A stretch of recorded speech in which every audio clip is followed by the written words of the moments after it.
True Crime South Africa is published in conjunction with Arena Holdings, publishers of Times Live, Business Live, Sowetan Live, and others.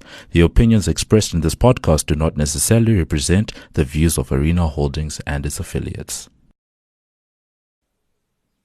A young woman is working to build her life back up after struggling with some of the challenges that often come with early adulthood. Her family is proud of the improvements she's made and excited to witness her growth. And then they come home one day, and she's gone.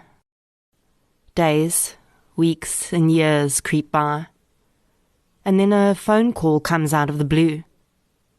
And then, devastating and terrifying silence. This is True Crime South Africa. I'm Nicole Engelbrecht, and you're listening to episode 42. The Disappearance of Desiree Reid.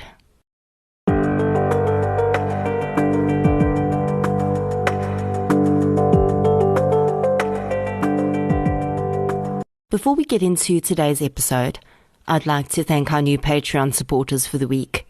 A huge thank you goes out to Annette Hoopschler and Nelia. Thank you so much for your support on Patreon.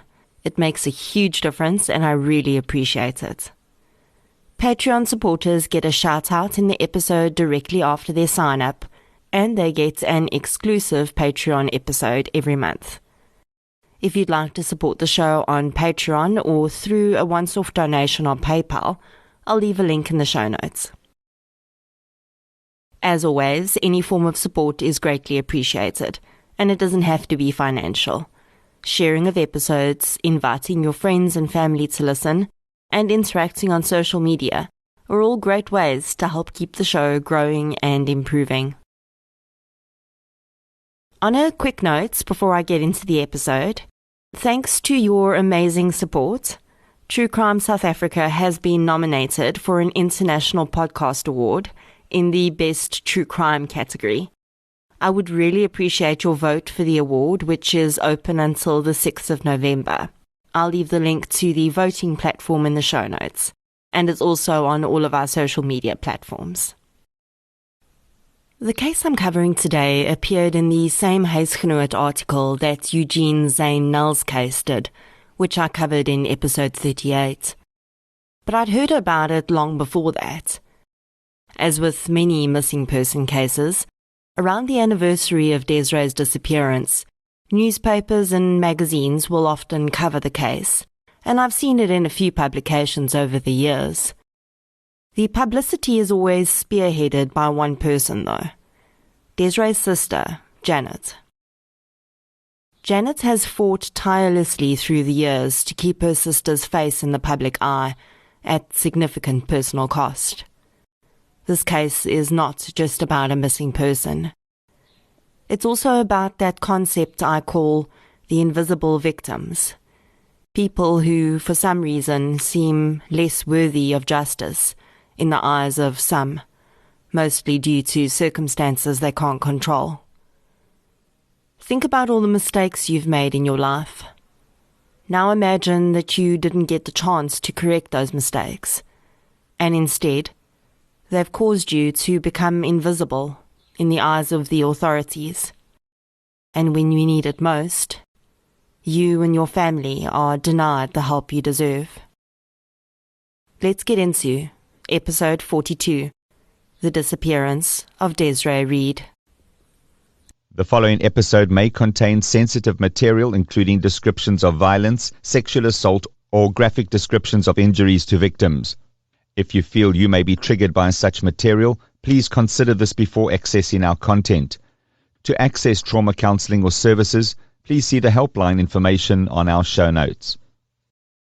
Although there are a few articles about Desiree's disappearance, my greatest source of information in this case came from Desiree's sister, Janet.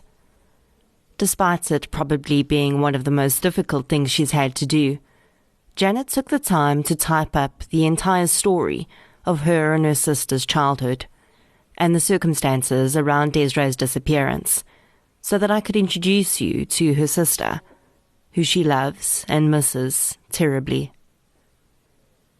Janet was 2 years old when, on the 24th of July 1979, her sister Desiree was born in Empangeni, KwaZulu-Natal.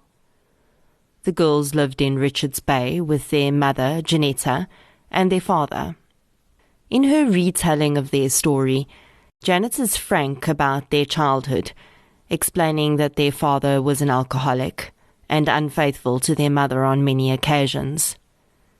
Janet says that her mother, who is soft-hearted and kind, would do her best to keep things running on her own when her husband disappeared on drinking binges. But she eventually discovered that he was having an affair with a woman in Richards Bay and decided to leave and return with her girls to Johannesburg, where she'd be closer to family. Janet recalls that not long after they'd moved away from their father, he followed them to Johannesburg, saying that he'd changed and wanted to reunite with the family.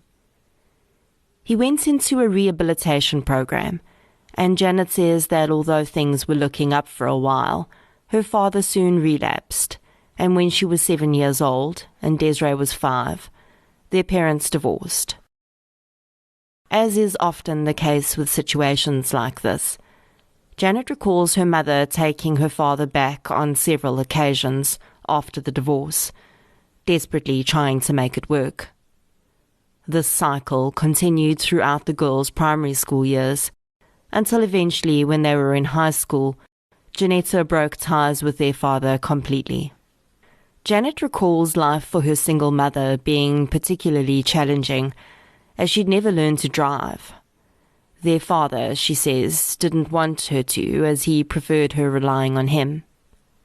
Finances were always a problem for the family, and she says that her mom did her best to provide everything that she could for the sisters, despite not receiving any maintenance for them. Desiree was an excellent student. She excelled academically in primary school and was appointed as a prefect. She struggled significantly with their father leaving for good, though, and always wished that he would come back to live with them. When the separation of their parents was final, Desiree's behaviour and schoolwork began to decline. Their mother eventually met someone new, and this further frustrated Desiree, as she refused to accept this new man into their lives. It was at this point that Janet says Desiree was so unhappy at home that she decided to go live with their father. That did not last long, though, and Desiree returned. My heart breaks for Desiree when I think about this situation. As a child, when your parents divorce, you still want to have a relationship with both parents, and it can often be easy to blame one for the absence of the other and look past the truth of the matter. I think Desiree was trying so hard to hold on to her father and was so angry that there was a new man in her mom's life that her attempt to live with him was probably her way of just holding on to what she thought she'd lost. Her brief time with him seems to prove that her attempts were futile, and she may well have realized that her parents had divorced for a very good reason. When Desiree returned to live with her mom and sister, it soon became evident that her challenges were far worse than anyone had known. Desiree had started smoking dagga with her friends and had made multiple attempts to take her own life. Today we know that marijuana is helpful for a wide range of physical illnesses. For some, it's also helpful with anxiety. But something we're still learning is that it also interacts very differently with different people, as does any other substance. Some people who suffer from depression and anxiety get great relief from using CBD or THC products, but many see opposite results, with the marijuana use worsening their depression and anxiety. For many, the teenage years are also a time when underlying mental health issues come to the fore, and when that is compounded by a challenging home life and the normal stresses of being a teenager, it can be very easy to become psychologically dependent on a substance. Addiction can also be genetic, and the fact that Desiree started to display risk-taking and self-harming behaviors very likely points to this addictive gene having been passed down from her father. On discovering the challenges that Desiree was dealing with, her mother took action and got her help. She booked her into an outpatient rehab program, where she also received counselling. Despite the huge cost involved, Janetta also arranged for her daughter to see a private therapist to help her work through her issues. Desiree seemed to be improving, and when she was 16, she decided that she didn't want to attend school anymore and dropped out. She was able to get a job at a local engineering firm, though, and for a while things were going well for the young woman. Janet says that the next turning point in Desiree's life came when their cousin, who was a year older than Desiree, decided to run away from home, and she and a friend went to Durban. She called Desiree and invited her to join them. Likely dreaming of a fresh start in the coastal city and endless fun with her cousin, Desiree quit her job and moved to Durban. She kept in touch with her mother and sister, and soon her mom decided to visit her in Durban. It was quite evident to Janetta that things were not going well with Desiree, and the Durban dream had not been all it was cracked up to be. While there, Janetta bought a train ticket for her daughter and sent her back to Johannesburg. Back in Joburg, Desiree seemed rejuvenated and excited to rebuild her life. She was able to get a job at a company that prepared vegetables for the airlines. While working at this company, Desiree met a man whose father owned a business next door to her employer. For considerations of privacy, we'll call him Al. It wasn't long before they were in a relationship, and Desiree moved in with Al. On his 21st birthday, he proposed to Desiree, and they were engaged. Janetta and Janet felt like Desiree was eventually on the right track. She seemed very happy and was doing well at work and living a healthy life. Then they started noticing that Desiree was losing a lot of weight. She also underwent a major behavior change and quite suddenly quit her job. Desiree announced that she and Al were going on a holiday to the South Coast, and she invited her mom to join them. They'd only been there for a few days when Desiree suddenly became very ill and had to be hospitalized. Doctors couldn't figure out what was wrong with her, and she declined blood tests. She was stabilized and discharged, and everyone returned home to Johannesburg. Desiree's mom knew that something was very wrong, though, and despite Desiree's insistence that she was fine, she pushed to find answers. Her mom and sister thought that she may be suffering from anorexia, as she was so painfully thin, and they devised a plan to get her into hospital. Janet recalls that Desiree was not happy with their plan, but agreed to go. At the hospital, the frightening truth was revealed. Desiree's fiancé was addicted to crack cocaine, and she had started using the drug with him. Despite this revelation, she declined treatment and instead left with Al to move in with his mother in Turfentine. In 1999, an IOL article stated that crack cocaine was, at the time, the most dangerous and addictive drug available on the SA market. The drug first surfaced in New York in 1984, and through tourists and drug couriers, started being widely available in South Africa in 1994, when apartheid fell and more people started visiting the country. The drug is a combination of cocaine, which is cooked with bicarbonate and ammonia to form crystals or rocks of cocaine. This is done so that the drug can be smoked, which gives a faster and more intense high.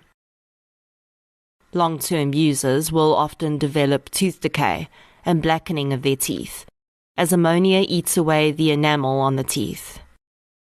The first use of crack cocaine produces such a euphoric high that the addiction almost always forms from the user trying to chase that first high and never achieving it again, as their body becomes more and more accustomed to the drug.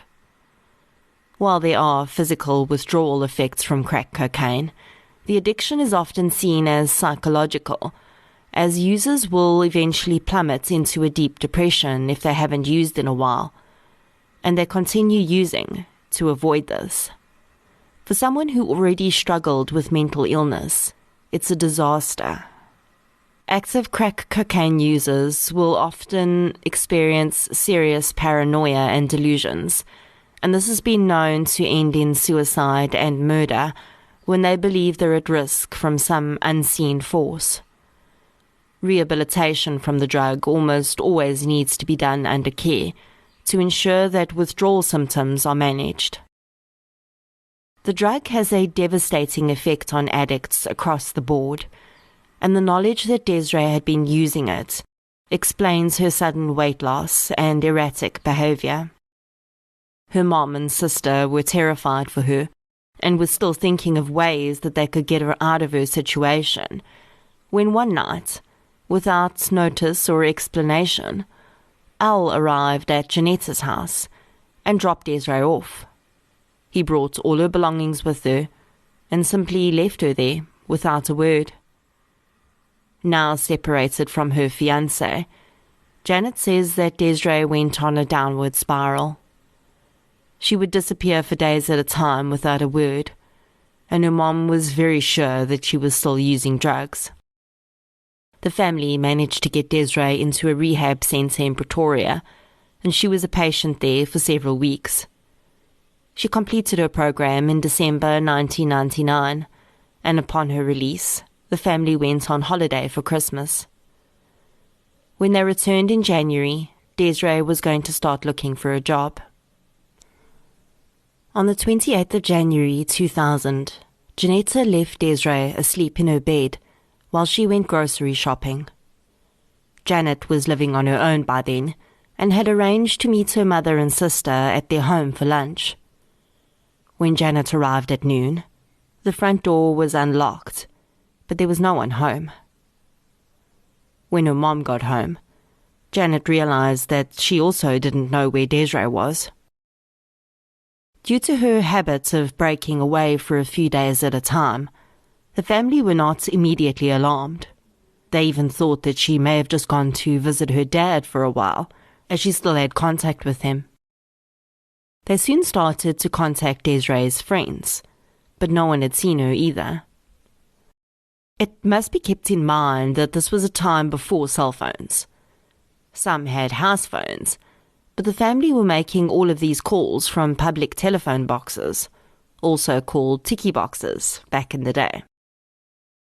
Only Desiree had her father's contact details at that point, and due to the technological challenges of the time, they were unable to track her father down to confirm whether Desiree was with him or not. Quite by chance, weeks after Desiree's disappearance, they bumped into her father in town, and it became very clear that she was not with him. In fact, he said he hadn't seen or heard from her in a very long time. On hearing this news, Desiree's mom broke down. She would eventually be admitted to the psychiatric ward of Glenwood Hospital, as she simply could not deal with the devastating knowledge that her youngest child was nowhere to be found. Having exhausted every possible location for Desiree, a nurse at the hospital told Jeanetta that she would arrange for her husband, who was a policeman at Benoni Police Station, to open a missing persons case. Although this was a great first step, it was also a bit of a non-step. Because Desiree was an addict, and in the minds of investigators, there was a good chance she was off somewhere on a binge and would resurface when she was ready. I'm starting to hear this refrain so much in missing person cases that I feel like I'm repeating myself. For one reason or another, police will hold off on throwing too many resources at a case, unless there's clear evidence that the person is in danger. And if I'm honest, in the case of adults, I can understand it to a certain extent. The problem comes in when even initial inquiries are not done, and the true circumstances of a person's disappearance are not ascertained in those early days. I can understand not sending out an enormous search party for someone who may have left of their own accord, but surely a bit of legwork can be done. I also know that other police services handle missing persons cases the same way that South Africa does, with this sort of wait-and-see mentality. But I also know that there are many police services who see any missing persons case as an active inquiry from day one, until they ascertain the whereabouts of the person. The problem, in my mind, with not doing just that initial work is that months and years later, when it becomes clear that the person has very likely met with foul play, none of these leads are there anymore. People move, they forget, their memories get impacted, especially when you're dealing with some witnesses who may be using drugs. Janet says that she doesn't believe any of Desiree's friends or her ex-fiancé were interviewed by police. She says that Desiree's missing person poster appeared in the SAPS database for a while, and then it just disappeared. When she followed up, she was told that the case was closed. Now, I've learned throughout my time doing this podcast that when police say a case has been closed, it doesn't necessarily mean it's been solved. Cases will be closed when all leads have been tracked down and the investigating officer feels there's no more viable evidence. The file is not necessarily destroyed, but it's filed away. Why? Because investigating officers are under a huge amount of pressure to do exactly that. They have new cases coming in all the time, and they are measured by the number of cases they satisfactorily investigate, not the number of cases they solve. Essentially, that case should still technically be open if new leads were to come in. But Janet would find years later that when private investigator Wendy Pascoe came on board, she had to open a whole new case with the SAPS. For 3 years, Desiree's sister and mom did their best to stay hopeful. And then, in 2003, it seemed like that hope would be rewarded. Janet's aunt had passed away in 2003, and the next week, a phone rang in her uncle's house. When he answered, the woman on the line asked to speak to his wife by name. He didn't recognize the woman's voice, so instead of explaining that she'd passed away, he said that she wasn't there. The woman said she'd call back later. When the woman did call back, she haltingly told him that it was Desiree calling. Her uncle then told her that her aunt had passed away the week before, and Desiree burst into tears. She told her uncle that she was pregnant with twins, and inquired about her sister, and whether she'd been married yet or had children. As soon as Desiree's uncle hung up the phone with her, he called her mom at work. Her mother was dumbfounded, but clearly excited that there was a possibility that Desiree was alive and well. She called Janet to collect her and take her to her uncle's house, in case Desiree phoned again. What they couldn't have known was that as mother and daughter were pulling out of the parking lot of Janetta's work, heading over to her uncle's house, the phone in Janetta's office was ringing. It was Desiree. The receptionist answered, took a message, but Desiree did not leave a telephone number. She did not call back there or to the uncle's house again. A little while later, she had called her other aunt and had a brief conversation with her. She told her that she had miscarried the twins that she was carrying and that she was living in Sea Point, Cape Town. That was the last time anyone ever heard from Desiree Reid. On hearing that Desiree had mentioned a location, Janet started calling all of the public hospitals in the area, hoping to find one that had treated a woman who'd miscarried twins. She had no luck. Despite their difficult relationship with her father, Janet asked him if he'd be willing to fly to Cape Town and look for Desiree. He agreed, and Desiree's mom paid all the costs for him to go there. Despite scouring the town with flyers and asking as many questions as he could, he turned up no trace of Desiree. Whether coincidentally or not, a little while later, Al, Desiree's ex-fiancé, arrived at Janetta's workplace. He was very intoxicated and in an emotional state, talking about the fact that Desiree was missing and saying that it was his fault for introducing her to crack cocaine. In 2003, Janet got married. The place that would have been held by her sister, empty. The following year, when she and her husband moved into a house, they invited her mom to come and live with them. It took some convincing, as Janetta felt like she'd be abandoning all hope of Desiree coming back, because she'd be leaving the last place she had known them to live.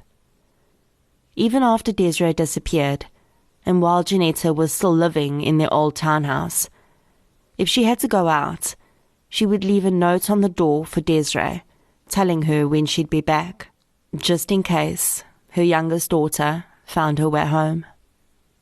Can you even imagine that? Every time you pop out to the shop, you feel compelled to write a note to your daughter, who's been missing for 4 years at that point, just in case she comes home and you aren't there. I cannot imagine the level of pain and desperation that is within a mother that feels the need to do that. Little did she know that 16 years later, she'd still be in the same circle of desperation. Janet has 2 children who are now 12 and 15. She says that her daughter reminds her of Desiree.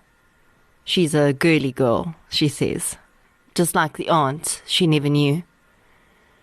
Even though the children have never met their mother's sister, Desiree's presence is still very much felt in their home. Every year on her birthday, the family lights a candle for her. And yes, it's now 2020, and Desiree Reid is still missing. Her presence is not just felt by commemoration, though, but also through the negative ripples that have been sent through the decades and still touch everyone that loves her, even today.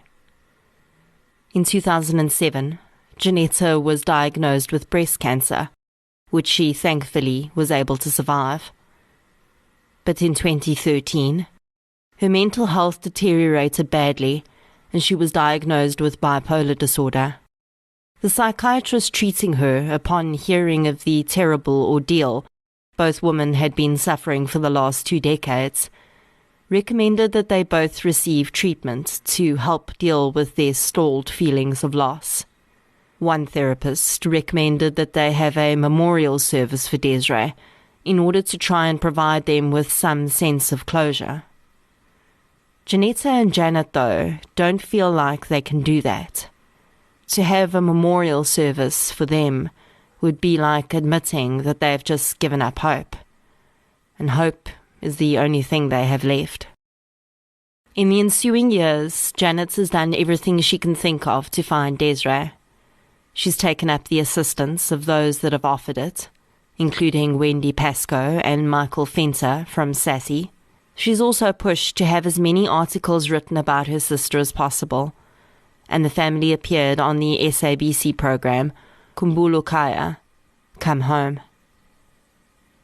Janet also started a Facebook group for her sister's case, and as is sadly often the case, she's been stalked and harassed by these complete numbnuts who think that scamming and harassing families is a great idea. And then there are those who have seen fit to define the importance of their search by the fact that Desiree had a drug addiction, like somehow she's not important enough to look for because she made a terrible mistake and got hooked on a substance designed to draw you in and keep you there. And this is something that I often see on missing person groups all over the world. Someone will post a less than flattering picture of a missing person, maybe even a mugshot, because sometimes that's all there is. And someone will ask if they were on drugs, or the family will openly admit that the person had a drug problem, and it's all downhill from there. Now I can only imagine that the people judging Desiree and her family have never had a loved one in the grips of addiction, because if they had, they would have a very different opinion. Having a loved one that is an addict is like watching someone commit suicide in increments, except it's not just their body they're killing, but who they are as people too. Addicts will lie to you and steal from you, and sometimes even physically abuse you. But when they are someone you love, that takes on a completely different context. The desperation of watching someone you love throw their lives in the toilet is mind-blowingly painful. And sometimes you just have to walk away for your own mental health. But behind the wild eyes, lies and track marks is still your sister, or your brother, or your child. And when they go missing, you still want to know where they are. And they still deserve to be found. And their family definitely does not deserve the judgments and dismissive comments of people who have not had that type of horror visited upon their door. Yet. Because the scourge of drug addiction touches every level of society. So while you sit there with your nose in the air, dismissing the importance of this missing person, be 100% sure that you'll never be touched by similar circumstances. Because, heaven forbid, you might have to ask people for help finding your loved one. The fact that Desiree Reid had been addicted to crack cocaine in the months before her disappearance is only relevant to the course of the investigation. It is relevant in that it could give a police investigation, if only there was one, a direction to look in initially. It could give police places to look and people to talk to, but that is the only relevance. Desiree's drug use does not define her importance as a human being, because if making a mistake equated to how much we deserve justice, none of us would deserve any. So what could have happened to Desiree Reid? Well, her uncle is 100% sure that it was her on the phone in 2003, and the multiple phone calls that day seems to confirm that it was. So we know that foul play did not befall her on the day she disappeared. Was she really in Sea Point? That remains to be seen. I can't see any reason why she would lie about that. And if she'd wanted to go somewhere where she could continue on with her chosen activities, it would make sense to go as far as possible. Sea Point is a nice little place, but like many places, it also has a darker underbelly, and that includes a well-established drug scene. I've sent Desiree's picture to several Sea Point groups, in the hope that someone who may have lived there in 2003 will recognize her. There has been absolutely no movement on Desiree's ID number in the last 20 years. If she's still alive and simply doesn't wish to have contact with her family, one would think that somewhere she would have still had to have used her ID. Was Desiree lured to Cape Town under false pretenses and maybe trafficked? If she was, the 2003 calls seem strange to me. The final possibility is, of course, the one that no one wants to think about. Has Desiree passed away and remained unidentified all of these years? On her last inquiry about this line of investigation, Janet was told that she would have to visit every morgue in the country and go through a folder with pictures of unidentified deceased people. Other families of missing people have been able to submit their DNA to the database, though. So that's something we'll look into as an option here as well. In describing her sister, Janet had the following to say. Quote, "Now what you need to understand about Desiree is, she's a soft person with a kind heart. I sometimes think that she didn't have a very strong personality, as she was easily convinced to do things, even if she knew they were wrong. She was such a free spirit. She would be here today, and the next thing we would hear, she's somewhere with friends on holiday. And while you're still wondering where she is and how it's going, she would walk into my mom's flat as if she was never gone. We could never tie her down.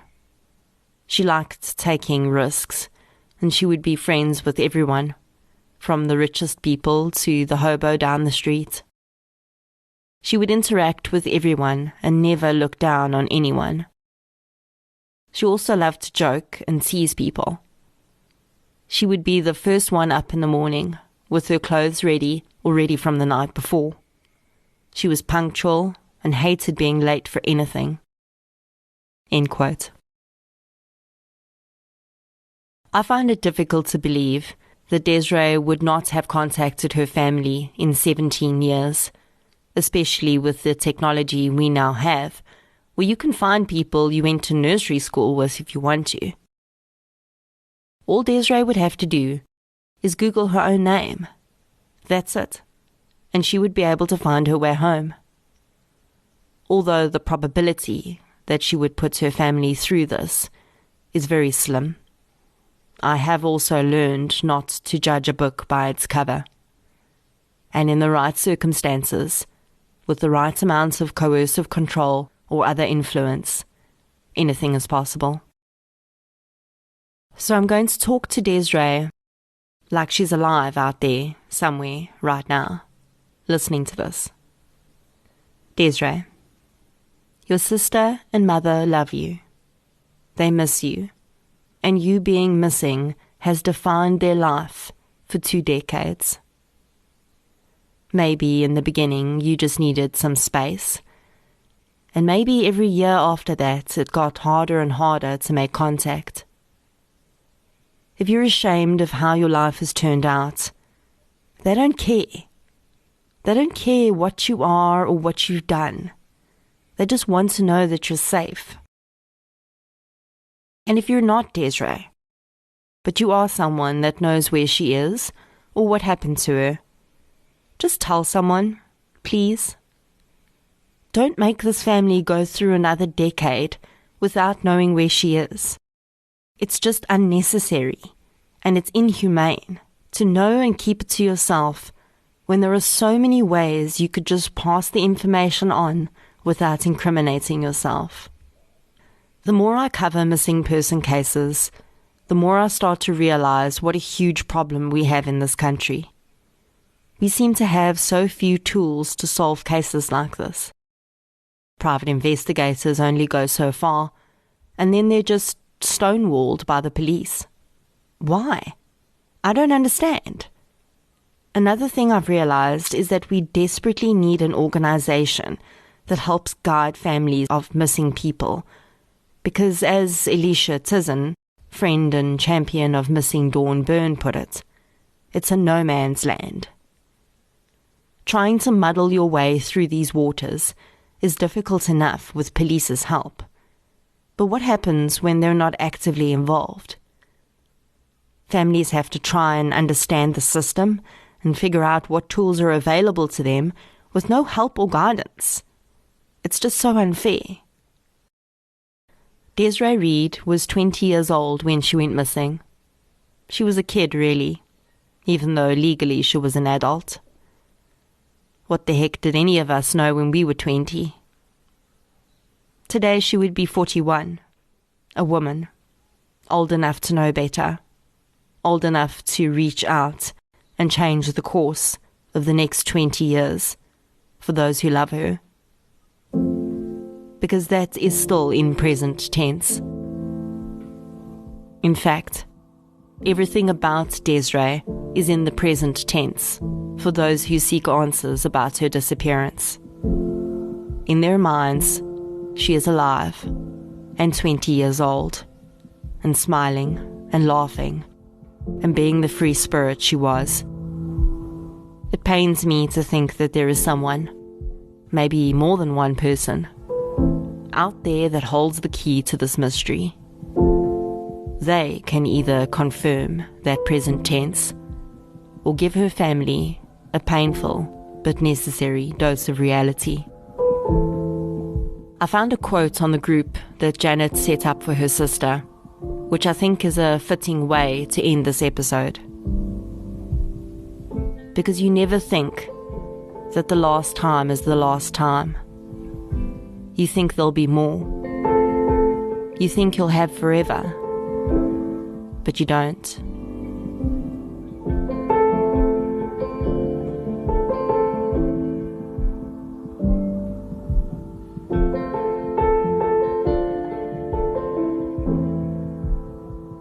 Thank you for listening to episode 42, The Disappearance of Desiree Reid. If you enjoyed this episode, please be sure to subscribe to the show on the app you're using to listen right now. You can also follow us on social media. We're on Facebook, Twitter, and Instagram. I'll be back next week with a Spotlight minisode. Until then, as always, thank you for your support, and I'll chat to you soon.